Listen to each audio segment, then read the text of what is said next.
sirranyane sirrayafne asiyada marga irike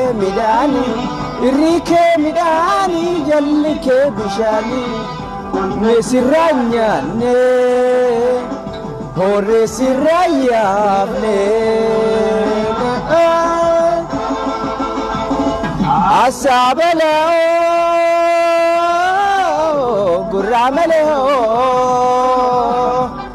guramale ho asabala guramale ho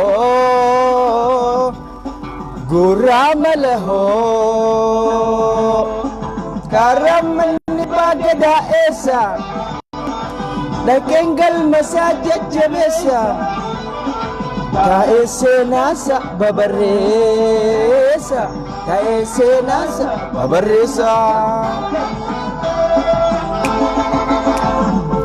Otuna jabate ga gurgure Dubbi afna dubbi afan kam Lala nutti gore Bekam bekum sad nufure Fallana jabate ga gurgure Dubi sena dubi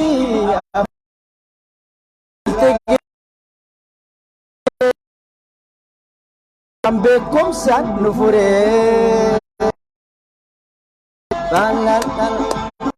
Asa Ramale ho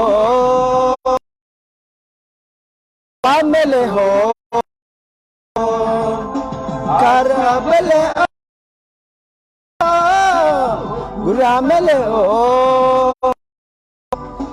Guramale ho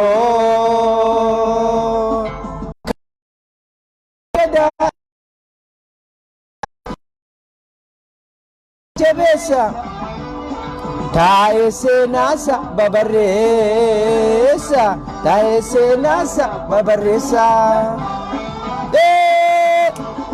Shergola tolinga Kanabba gadan chabu Otelle ulen chabe Kanabba gadan chabu Beka irra kunne male Anoleni yesan kabdu Otelle ulen chabe Kanabba gadan chabu Otelle ulen chabe Kanabba gadan chabu Beka irra kunne male Piltigina Anolen hiyesan kabu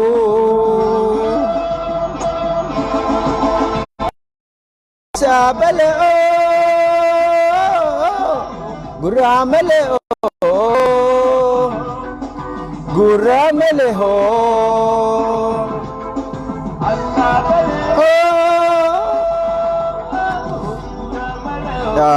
Angana namni dhufu share godhu wallee kana isin affeere wallee kana waamalee affeere seenaan hiyyeessan qabu seenaa Oromoo ammaan kana kan Piltiginnaan itti taphatu jirtu kana hiyyi dhaamsa guddaaf keessaa qabu wallee kun waan ta'eef isin affeere hangam waliin dhaga dhuftaniifu share godhaati waliin gaa Nasa babaresa Yaada Kenya ega seenaa Kenya Kallacha tokkummaa hundeen bilisummaa Afaan Oromoo hundee Oromummaa Afaan Oromoo hundee Oromummaa Oromoo hundee Oromummaa hundee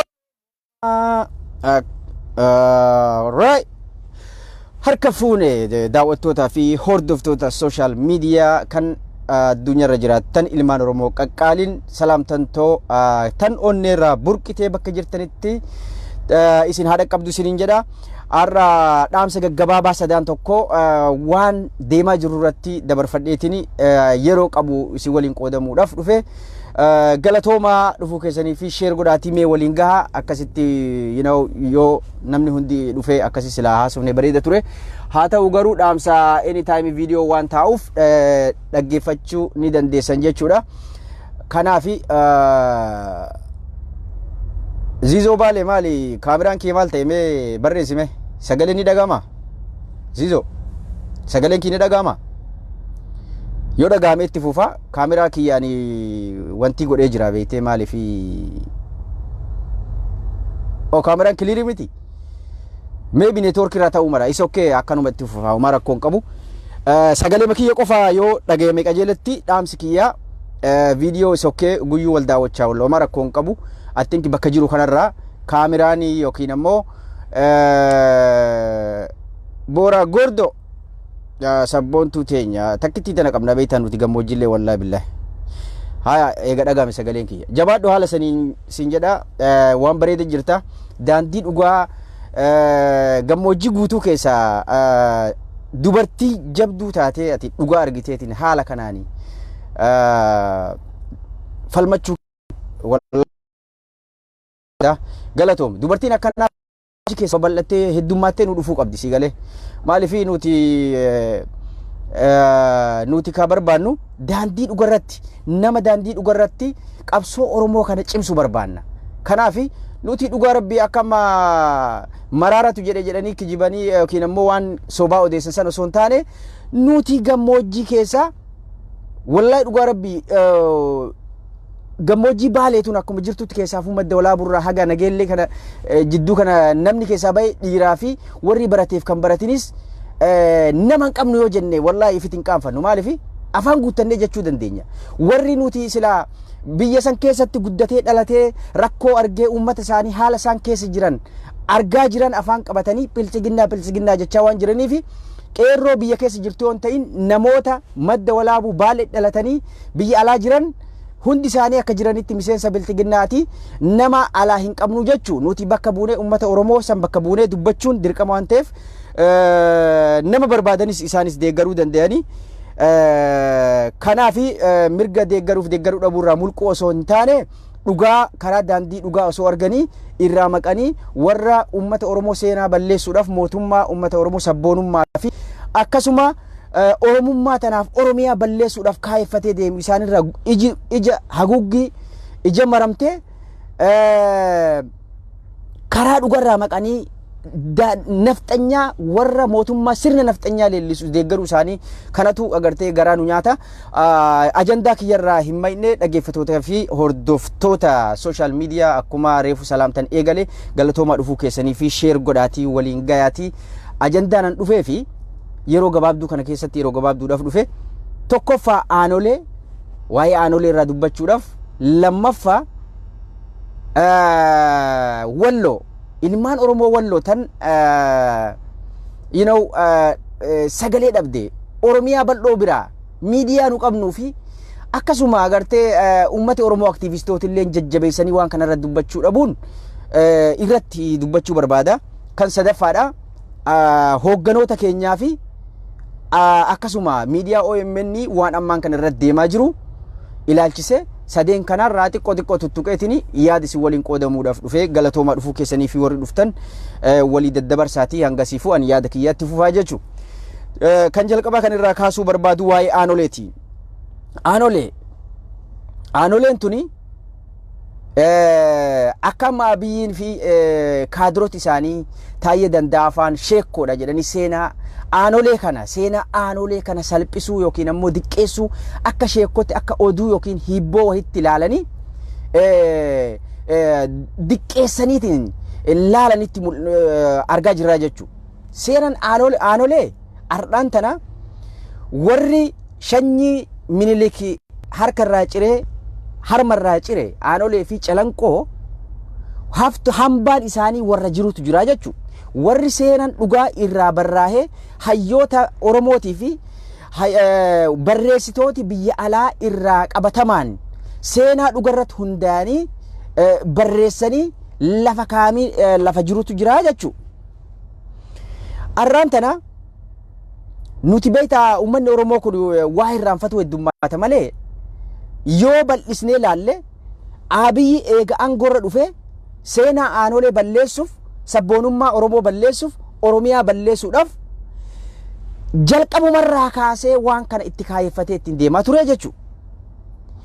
Maali gaafa Shimallis Abdiisaa fa'aa harka qabnee isaan waa'ee goobana daacee faarsuu yaalii gochaa turan seenaa aanoleetii fi calanqoo diqqeessuudhaaf yeroo isaan jalqaba inni aangoo dhufu yoo yaadattan nu hundinuu morminee haala saniin akka isaaf milkoofnetti harkatti qabnee dhiifama gaafachiifnee irra dabarree jechuudha. Garuu irra dabruu callaan laalinaa isin yaa uummata Oromoo. Warri kun kaayoo akkamiin akka deeman yeroo sanitti uummanni Oromoo tokkummaa fi afaan tokkoon dura dhaabbatee tokkummaan amma akka qoqqoodamiisa kana waan hin turinii fi humna tokkummaatiif afaan tokkoon hayyootaa fi uummanni Oromoo wal ta'ee harka qabuun ni yaadatamaa jechuudha. Sababa kanarraa duuba deebuun isaanii ni yaadatamaa jechuudha. Aanoleen irraan tana tan Abiyyi fi yookiin ammoo kaadiroota isaanii akka taphatti ilaalanii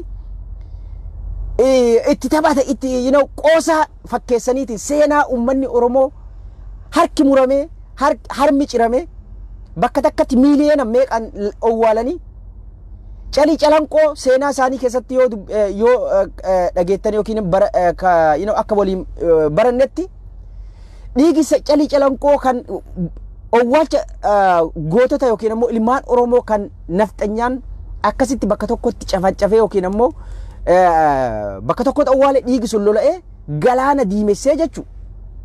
Kana hunda osoo beekanii uummanni Oromoo seenaa kana cal jedhee waan isaan amma haasayaa jiran kana akkuma taphatti isaanii milkaa'ee callisee isaaniif milkaa'aa osoo hin taane isaan kaayoon isaanii maal? Nun ajaa'ibin jara kenna. Arran eegalle gaafa Abiyyi gabbahee sabboonummaan Oromoo xiqqeesse jedhee inni dubbate gaafa jalqaba aangoo tana qabatu angaafas ifa naa bahee jechuun namichi kun maal akka ta'e jechuudha. Baagiraawundiin isaa. Garuu waan fedhan haasani nuti maal irraa baranna maaliif seenan calanqoo yeroo kan akka bifa kanaan tuffatame barumsa keessaa akka hin baratamne haqame yoo jennee laalle tokkoffaa kaayoon isaanii mootummaa barbaadan san lumuxii baandiraa fi afaanii fi amantii fi biyyaa waa hundaan lumuxii ta'e tokko ta'e ijaarachuudhaaf mudhii hidhatanii akka dalagaa jiran uummanni Oromoo bara irraa barachuu yookiin ammoo beekuun barbaachisaadha yaa uummata Oromoo. Rabbi jedhaatii wanni kun isinii hagaluuti. Isii hagayoomi isinitti dubbanna yaa uummata Oromoo. Maaliif tokko hin taane nuti? Maaliif waan kana bal'isnee laal? Seenan aanolee calanqoo dhabamu jechuun calii calanqoo dhabamu haqamu jechuun maal mana barumsaa keessa barsiisuudhaaf karoora qabanii beekuu barbaachisaadha.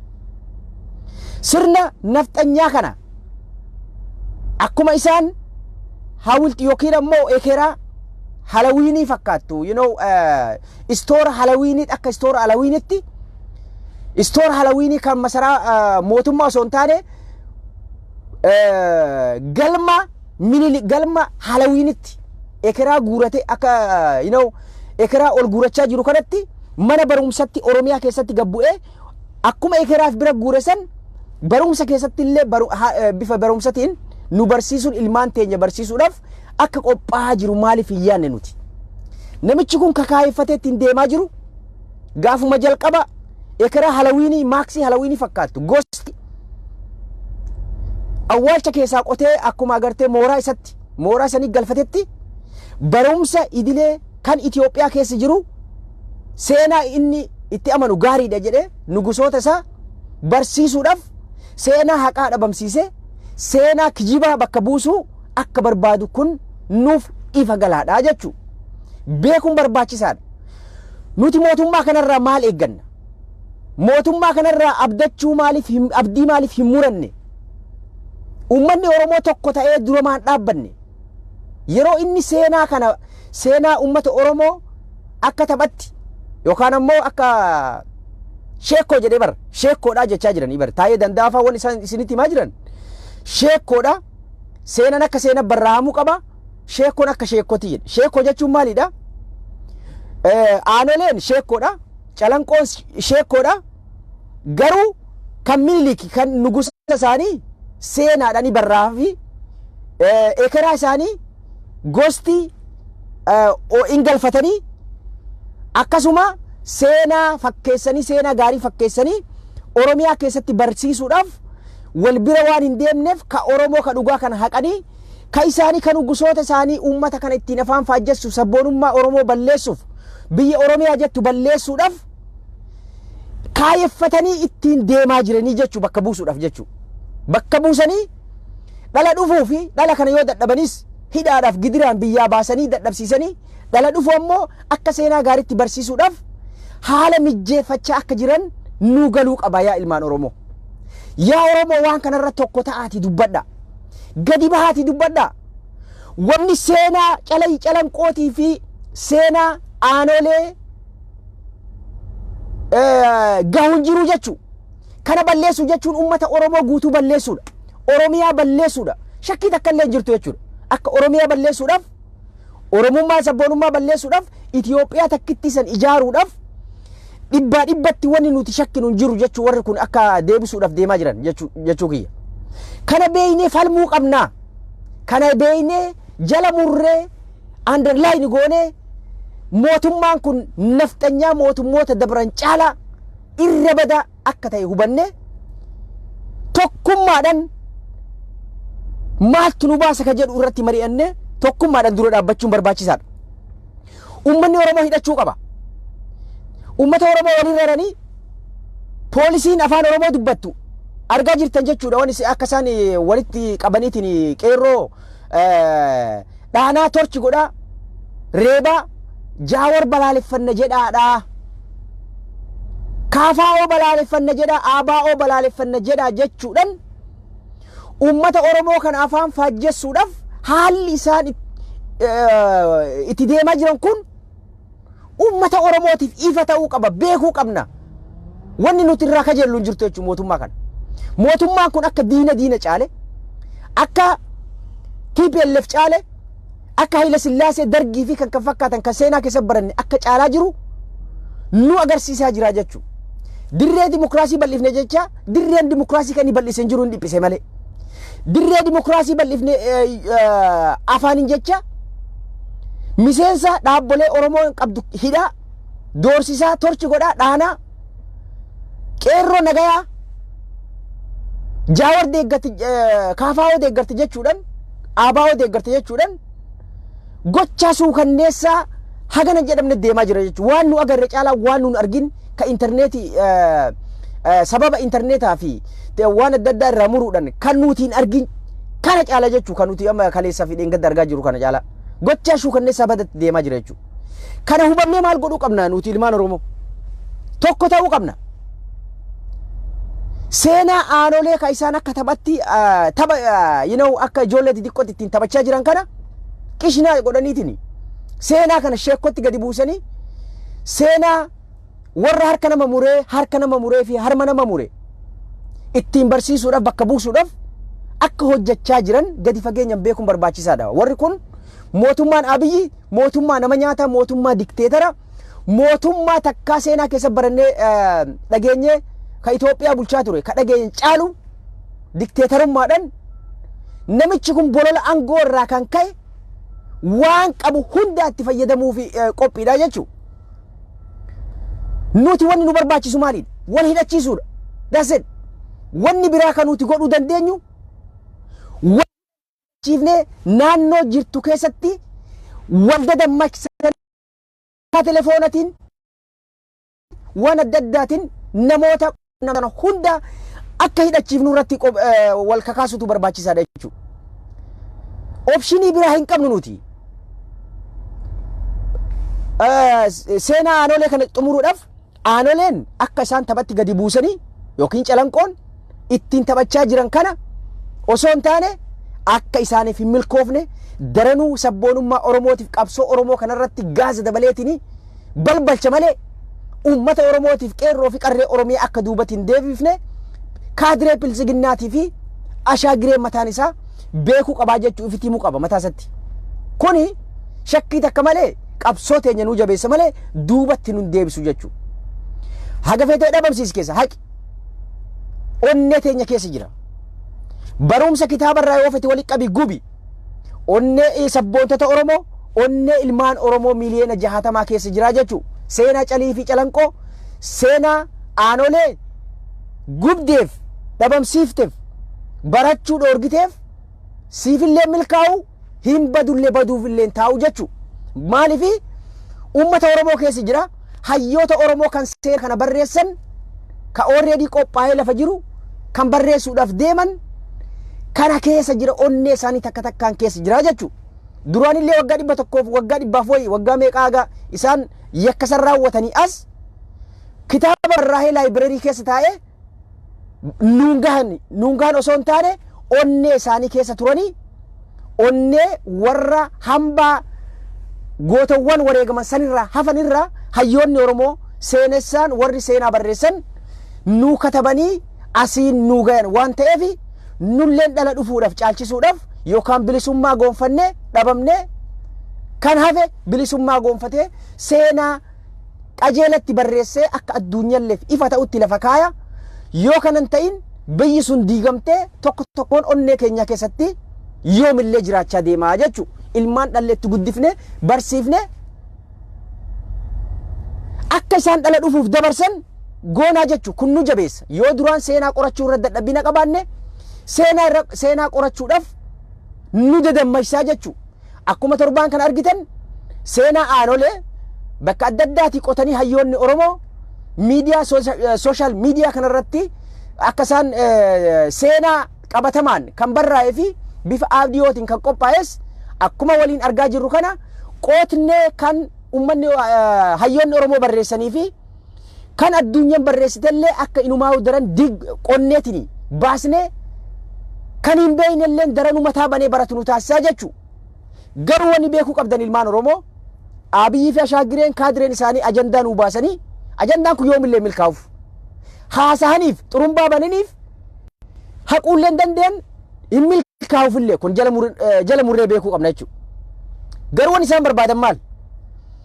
Ajandaa godhanii waan tokko gaffidanii waan barbaadan san uummanni Oromoo fookaasii garasirraa qabsoosarraa akka waan kanarratti torbaan tokko dabarse torbaan dhufa ga'unuuti kanarraa wal nyaannu ajandaa biraa nuu qopheessanii jechuudha.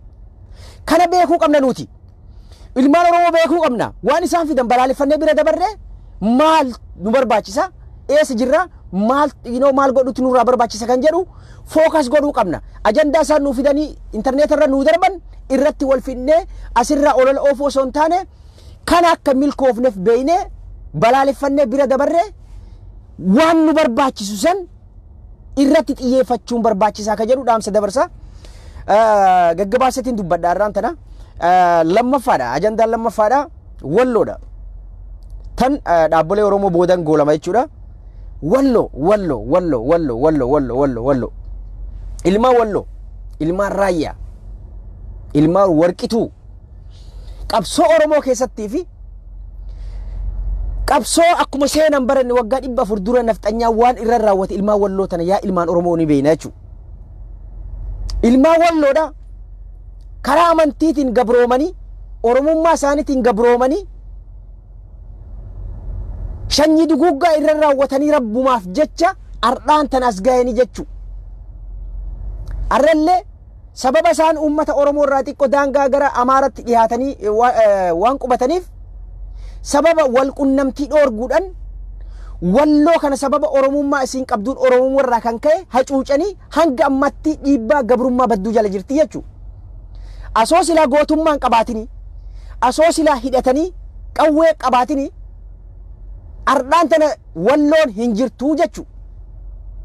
Kan isin dandamatteef rabbii fi gootummaa isaanii hidhannoo isaan akka aadatti ilmaan dhalan itti hidhachiisanii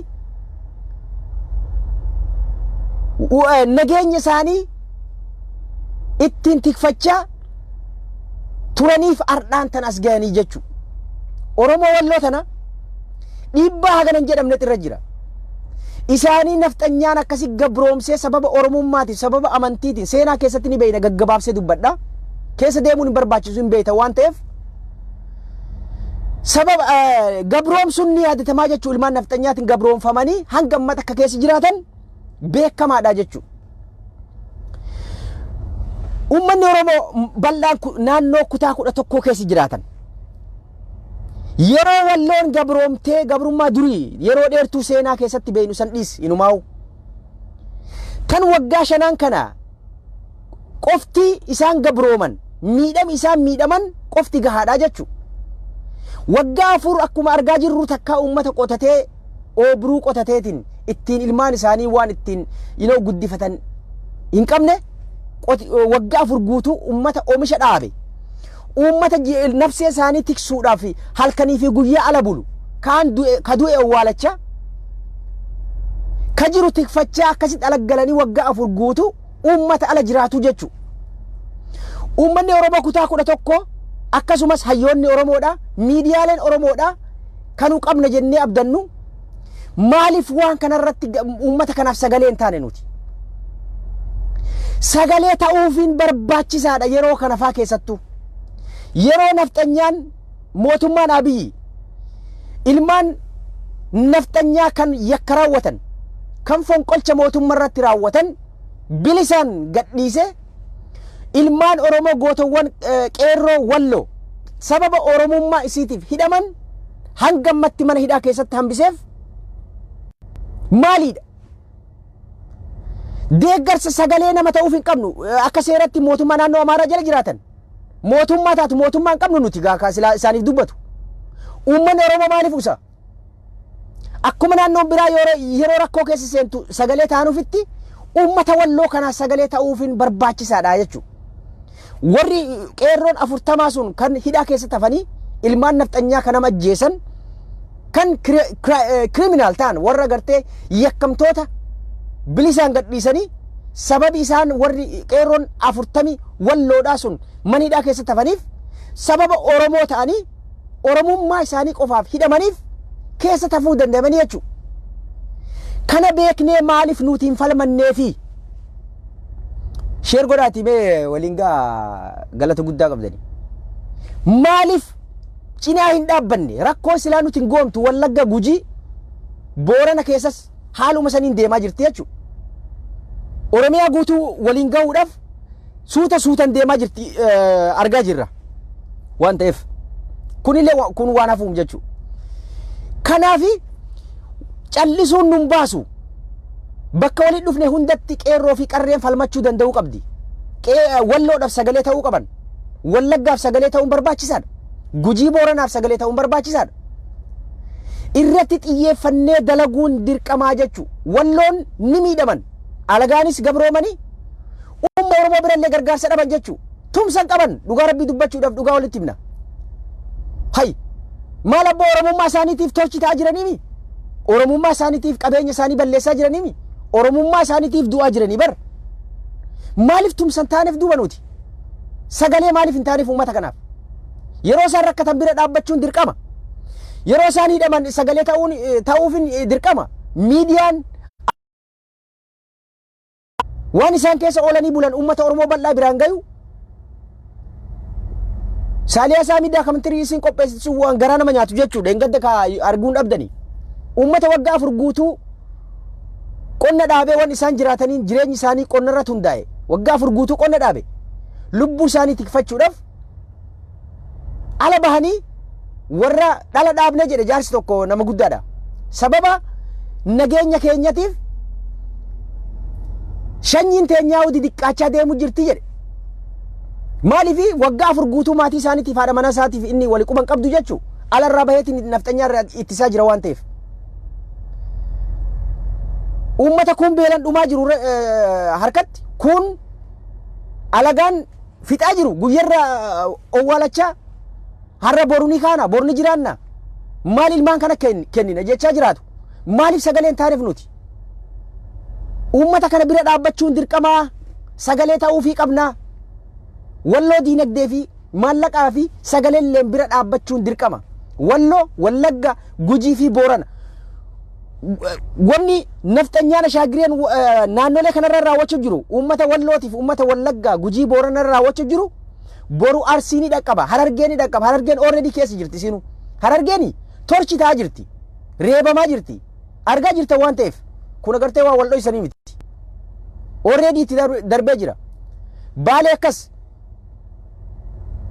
warra kaafaa deeggaru yookiin yaada isaaniirraa yookiin ammoo yaadi isaanii garaagarummaa bilchiginnaa waliin garaagarummaa qaban hidhaa jiran jechuudha. Abbootii garaa qofa kan isaan waliin dalagaa jiru. Naannoo Oromiyaa guutuu jaalattee jibbitee irratti komaandi poostiin bulchuudhaaf dura akkanatti gidirsanii fincila yoo danda'ame kaasanii yoo fincila uummanni hin ka'in haaluma amma torchii fi hidhaa fi doorsisaa reeban godhaa jiran kana itti jiraachuudhaaf deemnaa jechuu.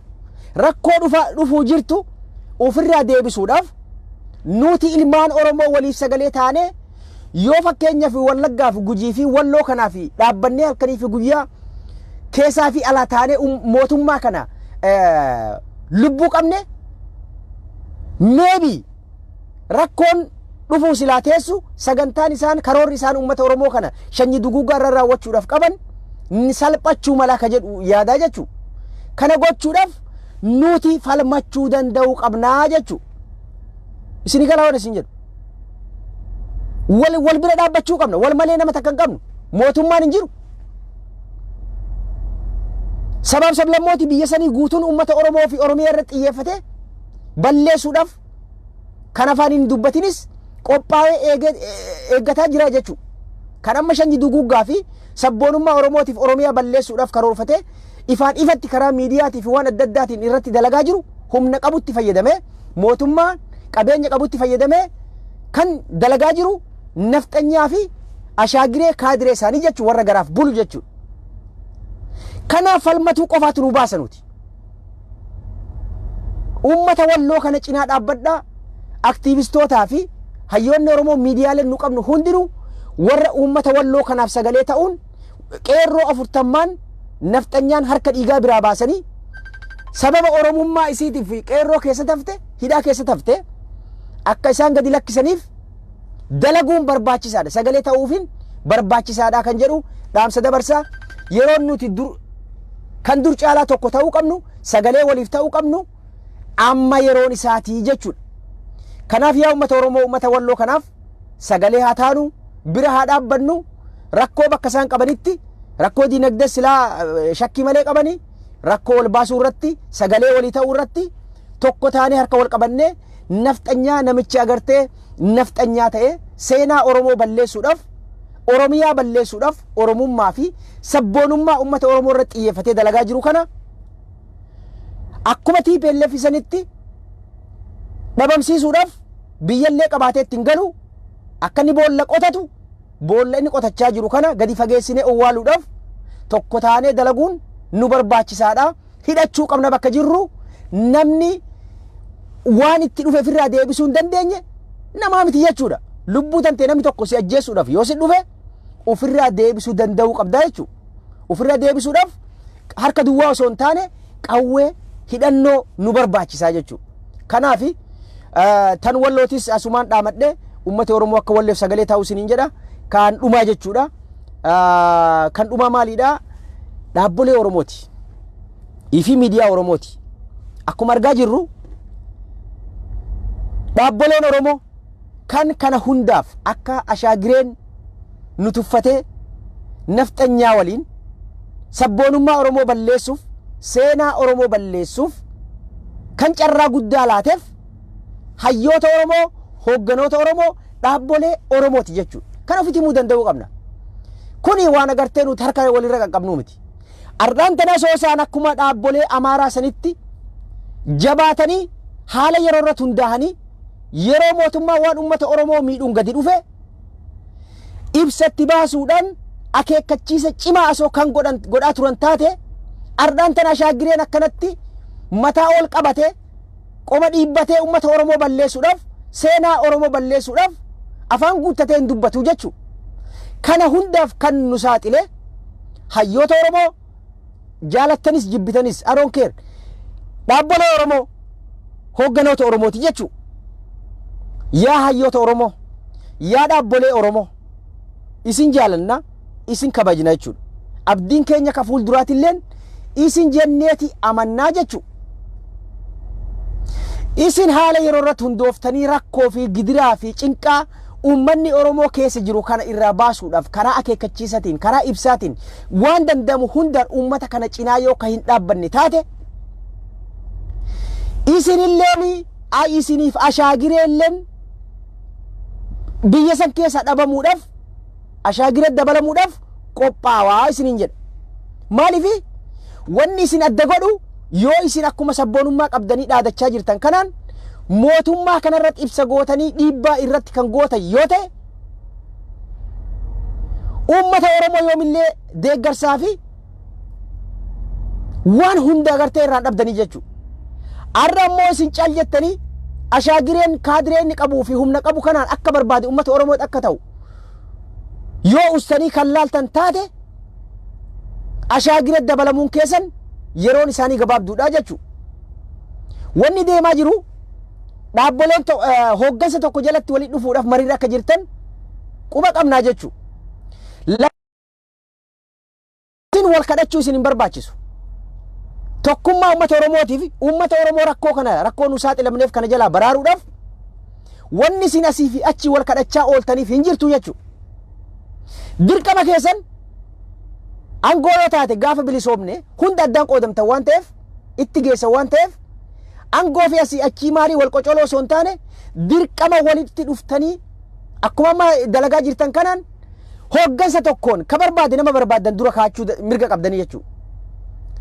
Isinillee jiraattanii seenaa galmee seenaa bareedduu keessatti galmaa'uudhaaf deeggarsa ummata Oromoo kun akka lubbuu isinii baasu godhuudhaaf kana dirqama hooggansa tokko jalatti gadi baatanii ummata Oromoo waan gaarii nuuf dhiyeessuu danda'u qabdanii jechuudha.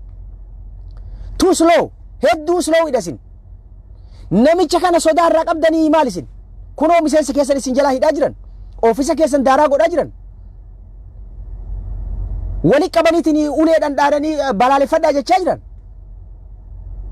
kana caalaa maal eeydan isin mootummaa kanarra asoo miliyoona 60 duubaa qabdanii maaliif sodaattan isin irraa mul'atti gaa ustanii rakkoo gidiraa ummati Oromoo keessa jiru kana cal jettanii isinillee laaluuni hay maal nuti agarsiisare akkamitti ibsan baafne isin abinii laaftuu baatii jaha waggaa tokko dura hundeeffamte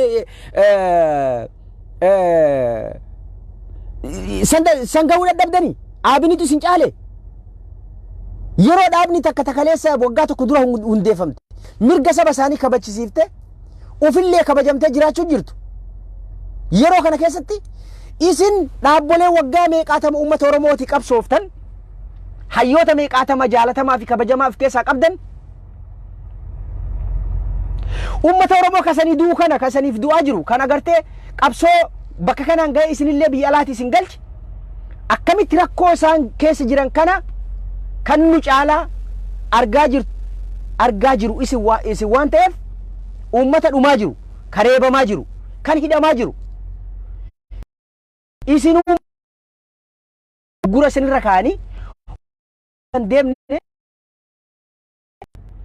maaliif gadi baatanii ibsan baafne isin waltaatanii afaan tokkoon maal wanni isin abaa of cinni jettanii mataan wareersitaniif nu ga'ee jira bas daaset nu ga'ee jira nuti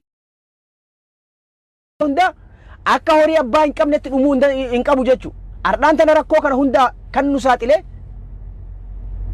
ashaagireffachuu osoo hin taane kan karaa banee akka inni qoma dhiibee dubbatee uummata Oromoo kana balleessuudhaaf haala mijjeeffachaa akka inni deemaa jiru kan nu godhe isin mataa keessanii jechuudha.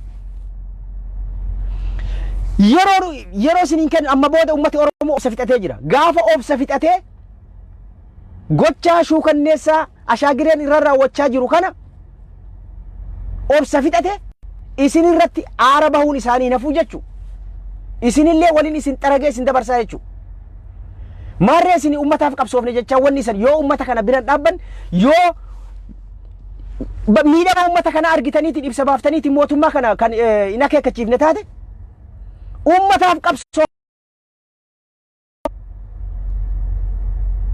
nu ga'ee jira bara amma baas daaseen ummata Oromoo hidhannoo taatu mancaa isaan qabanis irraa hiikan shimala isaan qabanis irraa hiikan asii fi achi waraabessatti erganii uummata kana gidirsaa jiran fixaa jiran jechuudha. Isinis ustanii mana keessa galtanii uummata Oromoo kanatti callisuu jirtanii jechuudha. Maaliif itti ustan? Maaliif ibsan baafne? Gootummaa teessan inni dhumna malee asin deemne uummata kana keessa hin deemnu asuma keessa teenye falmannaa jechaa jirtanii mi? Duuboo ibsa maaltu baasuus hin dhoo waltaatanii? Dhaabbolee waltaa jirtu kun waltaatee waan emerjensii maaliif hin daleen isin? Yeroo haalli akkana uumamutti gabbaatanii ibsa maaliif hin kennine? Uummata kana maaliif baraaruudhaaf yaaliin goon isin? Kana hunda washin ta'e dhiifama naa godha ilmaan Oromoo. Kana hunda wanni isin qeeqaa jiruufi wanni nuti isin qeeqnuuf waan isin jaalannuuf abdii isin irraa qabnuuf yeroo waan isin irraa barbaannu yoo isin eegnee isin dhabne isinitti dubbachuun dirqamaa jechuu. Qeerroo fi qarreelleen yeroo dhiyoo keessatti isin balaaleffachuu yookiin ammoo hiriira isin bahuun hin hafuu jechuu yoo haala kanaan ka deemtan taate. Isiniif ashaagireen wanni adda godhu yoo aantummaa saba kanaa agarsiiftanii karaa mootummaan ittiin waan mootummaan irratti hojjechaa jiru kana balaaleffachaa ibsa itti kennaa yoo kan deemne taate ummanni Oromoo lan isinillee isin balaaleffachuudhaaf yookiin isin qeequudhaaf qophaa'aadha jechuudha. Ummata kana ummata mootummaan obsa fixachiisaa jiru isinillee irratti hin dabalinaafi gadi bahaa ibsa kenna aantummaa saba kanaa qabdan mul'isa nutti agarsiisa. Hay haga yoomii obsina nuti maal mootummaan nu fixaa jira ummata Oromoo akka bineensa maaliif dhuma guyyuu dhiigi maa dhangala? Maaliif dhangala dhiigni ilmaan Oromoodha? Ummata torchi godhaa cafaqaatiin ajjeesaa jiran kana isiniin agartani moo maalidha? Maal rakkoo keessan? Maaltu tokko ta'uu isin dhorge? Kaayaan teenya takkaami? Galma tokko deemu jirraami? Bilisummaadhaami kan nu barbaannu? Oromoo falmannachaa jirtanii mire? Maaltu tokko godhuu isin dhorge isin amma gammaa ummanni rakkoo kanaaf saaxilame kana wanni isin eegsise maalidha? Tokko taas baha nutti mul'adha dubbadha ibsa baasa way darramaa jira bar gabbaa hin dandeenye bar qeerroo sababa maqaa qeerroo himatuuf hidhamaa jirtiimi torchi taa jiraniimi ka hidhamu jiru maalidha? Mootummaa yeroo inni 500,000 qeerroo 500,000 hidhuudhaaf filmaata kanaaf karoorfatee yeroo inni ittiin deemaa jiru kanatti osoo beeytanii nu caalaa maaltu afaan isin qabee isin luugamee ustanii tumatette isinilleen? Hay uummata kanaaf aantummaa yoon agarsiifne maaliif uummata kanaaf qabsoofne jettan? Wallahi emotion ta'e yaa akhi.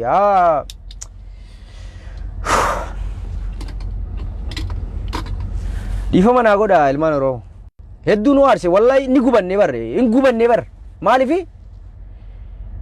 Mootummaan kun uummata Oromootiin goomu dhaabboleen Oromootis uummata kanaaf atteeshiin godhuutiin jiran akka argaa jirrutti wanni isin mana hidhannee mari'achaatuma jirra tokkoomuudhaaf mari'achaa jirreettanii asumarraa xurumbaa nutti wanni jettan maal? Mariin keessan hin dhumtuusa? Waan Oromoo irratti marii maa barbaachisayyuu? Yoo dhugumaan uummata kana bilisoomsuudhaaf uummata kana cinaa dhaabbachuudhaaf murattanii kan kaatan taate marii maaliif barbaachisayyuu? Inumaa'u maaliif marattan? Kottu abo atillee kottu dirqama ta'i hoggansi kana itti jala buli daased ummata kana baraaruudhaaf maal wanni marii asuma isinii wal akka waan mootummaa adda addaa taatanitti wali gaarreeffachaa asuma tana guyyuu marii jettan fixuu qabdam daased ummati Oromoo obsa fixate abo fixaadha hoggansi tokkoon gadi baha yoo tokkoon taanes gaa gadi baha akeekkachiisa waloodhan akkuma agartee amma dura waa'ee Oromoo irratti ibsa godhaa turtan gadi bahaa amma waan akkanaa yeroo inni dhufu ibsa nuu kennaa uummata kana waliin dhaabbadhaa mootummaa kana hudhaatii qaba way eega duuni nafin maal wanni isin cal jettaniitiin duutan cal jettanii mana keessa teessanii wanni duutaniif hin jirtu jechuu akkuma dhiira falmachaa jirtanii mire ni falmannaa jettanii bare nuti maa jirtanii eega duboo gadi bahaati tokko taatanii gadi baatanii mootummaa kana akkuma isaan ajandaa adda addaa seenaa Oromoo sabboonummaa Oromoo balleessuudhaaf every week nu fidaa jiran kanatti isinilleen waan isaanii ajandaa isaanii uumuu maaliif dadhabdan?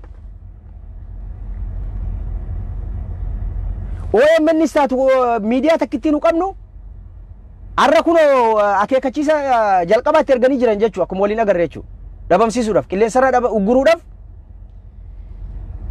miidiyaa haqaa miidiyaa takkaa biyya shoror keessee hin beekne miidiyaa dhugarratti hundaa'ee madda dhugaa malee madda kijibaa sabaaf sablammoota waliin buusee hin beekne miidiyaa cunqurfamtoota hunda ija takkaan laalee dalagaa jiru ibsa irratti baasaniitiin ugguruudhaaf biyya keessaa baasuudhaaf hojjettoota isaanii hidhuudhaaf keezii itti dalagachaa itti baafachaa jiranii jechuu kana wallaaltaniitiin nu caala beeytanii kana hundaa maaliif akka nuti balaaleffannee uummanni Oromoo kun isin abdatee taa'aa jira akka uummanni Oromoo kun qabsoo isaaniitti deebi'eetiin tokkorraa eegalee qabsoo finiinsurratti maaliif hin dalagne isin ay uummanni Oromoo maaliif isin kadhata guyyuu miidiyaa nu qabnu dhabamsiisaa jiran gaa itti qophaa'anii gaa deereedi amma kunoo gartee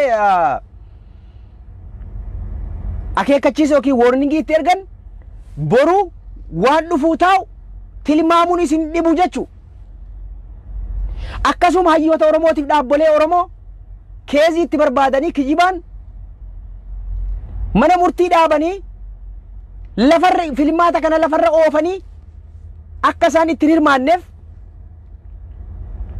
yeroo dheereffatanii akka isaan uummata kanaa wal arganii filmaata kanaaf hin qophoofne yookiin isaan hin fiigne taphaan ala godhuudhaaf irratti dalagaa jiraa jechuu ashaagireen kana isinittu nu caala beeka warra siyaasaa kunoo barateetiin qajeelatti xiinxaleetiin waan achi keessatti deemaa jiru argaa jiru kanatu silaa nu caala beekaa jechuu maaliif isin waan kana irratti fookas gootanii namichi kun haalli inni itti deemaa jiru kana hubachuu dhabdammoo moo isin waliin dalagaa jirtammoo akkanumaan afaan nu barsiiftanii wal keessa wal quba qabdammoo maaltu afaan isin luugameetiin yeroo haala badaa uummanni keessa jiru kanatti ka isin callisiise maaliidha gabbaatanii yoo nu dubbachuu hin danda'in isin hundi keessan akkuma arra OMN akeekkachiisa yookiin warningii itti ergan kana isinillee tokko tokkoon isin hidhuudhaaf keezii isinitti mana murtii isin dhaabu isinitti barbaachaa akka jiran beekuun barbaachisaadha kana nu caalallee beeytanii jechuu kanaaf uummata Oromoo kana baraaruudhaaf waan deemaa jiru kana dura dhaabbannee tokko taanee uummata Oromoo kana qabsoo kana qajeelatti galmaan ga'uudhaaf qabsoo nu jala hijack taati tana isin fiul godhuun barbaachisaadha akkuma gaafa Oromiyaa keessa deemtanii kaampeen gootanii uummata kana kakaaftan arra optionii nu jala waan duraan itti kaayeeffattanii filmaata kana ni moona jettanii abdattanii deemaanii turtan san akka nu jala dhame akka filmaanni taa'u hin teenye yoo ta'ellee isin gabbaatanii uummata keessanii wal argitanii akka filamtaniif kaampeen akka hin godhuu hin dandeenye kana ifit himaa kun beekamaadha kun agartee waan shakkii takka illee hin qabne ashaagireen dubbatee jira filmaata kana yoo sagalee gahaan argatin hateellee taatu akka mo'achuu qabu dirqamaa jedheetiin labsee jira dubbatee jira hatuudhaaf akka qophaa'aa jirus ifa galaadhaa jechuu nuti kana maaliif wallaalla hayyoonni Oromoo kana maaliif wallaalanii uummata Oromoo kana baraaruudhaaf waan isinit deemuu taa'u kana ofirraa ittisuudhaaf keezii mana murtiiti ragaa kijibaa waan adda addaa isinit akka guuraa jiran kana beeytanii waan dhufuu taa'u hundaaf akka qophoofnutti maaliif uummata kanaaf agartee amma maaliif uummata kana hin beeksifne siyaasaadha waan tokko gabbaanii publicly dubbachuun nama dhiba garuu at least akkuma mootummaan kun qaanfii dhabe aantummaa dhabe nafxanyummaa isaatiin waan uummata Oromoo tuttuqaatii fi sabboonummaa Oromoo balleessuudhaaf seenaa Oromoo balleessuudhaaf dalagaa jiru kanatti isinillee waan san mormu ifaan ifa gabbaatanii ibsa waloo gootanii mootummaa kana dura dhaabbachuu mormuu danda'uu qabdan jechuu uummata Oromoo waliin uummata Oromoo dhumaa jira hidhamaa jira filmaata jira jettanii filmaata karaa nagaatiin demokraasiin hin jirtu biyya san keessa. This is Africa jedhe. Afrikaadhaa jedhe dhugaasaati. Maqatu filmaata malee kan moohatu kanuma aangoorra jiru jechuudha. Maaliif hatuu danda'a? Maallaqa qaba. Kanaaf hedduu emotional yaani emotion ta'ee jira. Dhiifama. Hedduu na dhibde wanni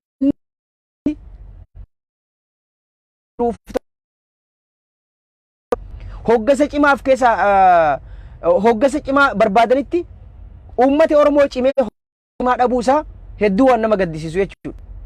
Nuti irra uummati Oromoo kuni tokkummaan dhabne gootummaan dhabne namicha agartee miil takkaan dhaabbatu kana garagalchuullee dadhabnee jechuudha.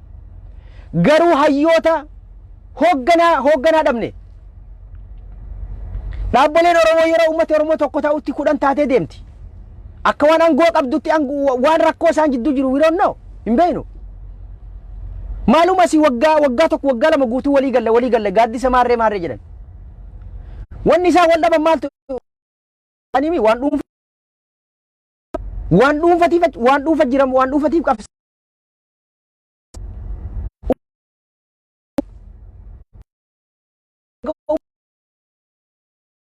Irratti walii galuu dhoo maaltu jira? Maaliif waliin taane isaan? Uummanni Oromoo isaan